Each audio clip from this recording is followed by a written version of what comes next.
Police want to question more than 50 suspected attendees of Boris Johnson's lockdown celebrations. They face a fine for breaking corona rules.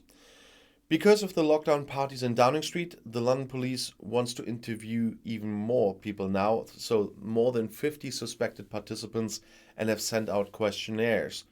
There are 12 events on 8 different dates. British media reported that British Prime Minister Boris Johnson and his wife Carrie were also to be questioned. They are suspected of attending some of the events, even if Boris always denies that. Those addressed face a fine for breaching the corona rules. At the time of the events in May, June, November, December 2020, and in January and April 2021, strict distance rules applied in Great Britain. Members of several households were not allowed to meet in closed rooms. Johnson denies the party allegations, and according to him, it always was a work meeting. Johnson is also under pressure within the party for his handling of the affair. Several MPs from his Tory party publicly called for the Prime Minister's resignation.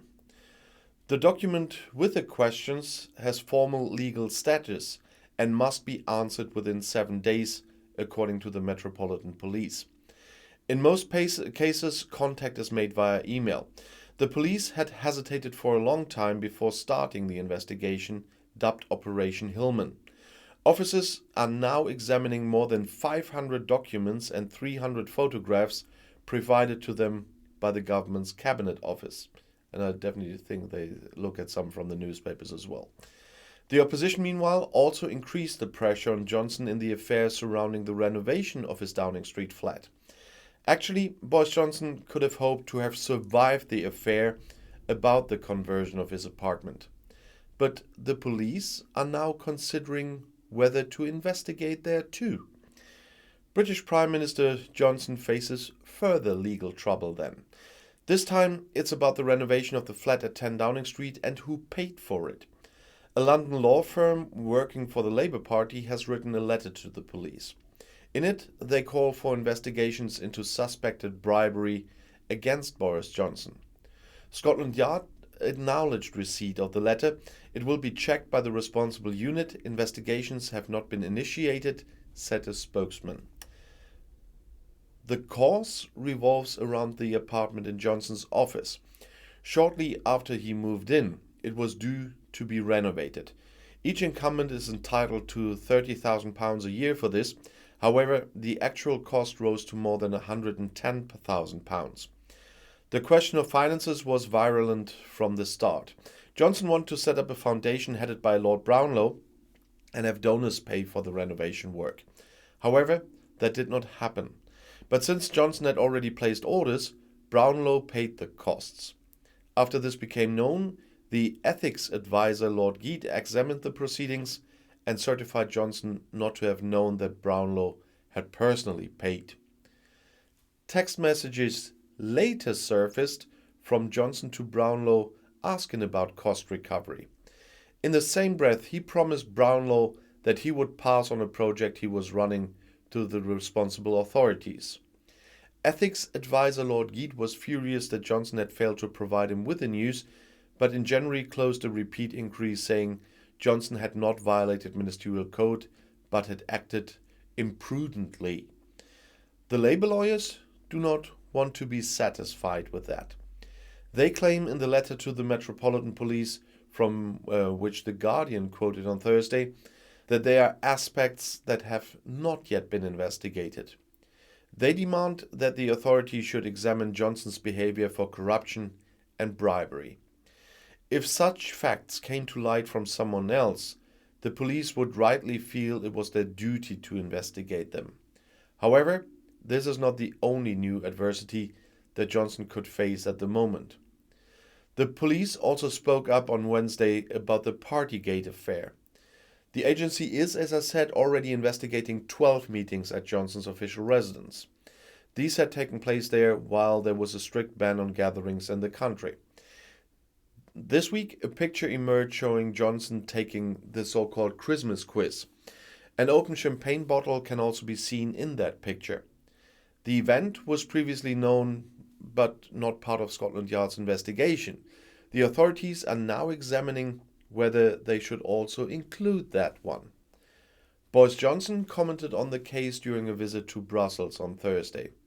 He's waiting for the investigation to end. That's the answer we know for 2 weeks now. That is the time when he will comment on it, he said. Former Conservative Prime Minister John Major has not held back for so long. Johnson broke the law, he said in a speech on Thursday. The Prime Minister and government seem to think the rules didn't apply to them. This is politically deadly and causes the reputation of the government and politics to die a little more, as Major put it. Johnson is fighting for his political survival. On Wednesday, he tried to rally at least those MPs behind him who are skeptical about the corona restrictions. All measures should expire in 2 weeks, he announced in the lower house. This would move the previous schedule forward by about a month. And as I said, former British Conservative Prime Minister Sir John Major has slammed the current office holder, Conservative Boris Johnson, over the lockdown party scandal. And, if he's right and everything looks like it, that's why he says he broke the laws. And then they are not playing by the rules. But what he said in the end, that blatant lies breed contempt, that is the most remarkable about this. The government declined to comment on Major's criticism. A spokesman just said everyone is free to express their opinions. A picture of Johnson with an open bottle of champagne is something very pressing there and putting a lot of pressure on that of government when he was saying it was a work meeting again. The Daily Mirror newspaper published the photo on Wednesday, which is said to show Johnson with 3 employees in Downing Street and a bottle of sparkling wine, probably in their case probably champagne, but mostly sparkling wine. The fact that the event took place on December 15th in 2020, apparently a partially virtual Christmas quiz, was already known in principle. And at the time, strict distance rules applied in Great Britain, and members of other households were not allowed to meet in closed rooms. And in this case, the police will investigate that as well. Of course, in Parliament, Johnson rejected allegations by the opposition. When asked, he said the event had already been made known to the police, and Labour politician Fabian Hamilton sneered that it was one of those Christmas parties that the PM told us never happened. Yeah, he did. Johnson has apologized for pictures of parties, but has not acknowledged celebrations. He still claims that he thought it was a work meeting. How stupid does he think we are? The Prime Minister is under considerable pressure because of the Partygate affair. There's also great criticism within the party, and several MPs are calling for his resignation. Joining them on Wednesday was businessman John Armitage, who has donated a total of £3 million to the Tories. Political leaders should step down when they have lost their moral authority, Armitage told the BBC. And as it seems, as long as Johnson is still there, he won't donate again. And, I seriously don't understand the whole thing anymore, why he is still there. But the ERG is something I never understood, and they are probably the reason why he's still there, because he's given them what they want. But we'll see how that will continue. I'll see you in my next video. Bis gleich.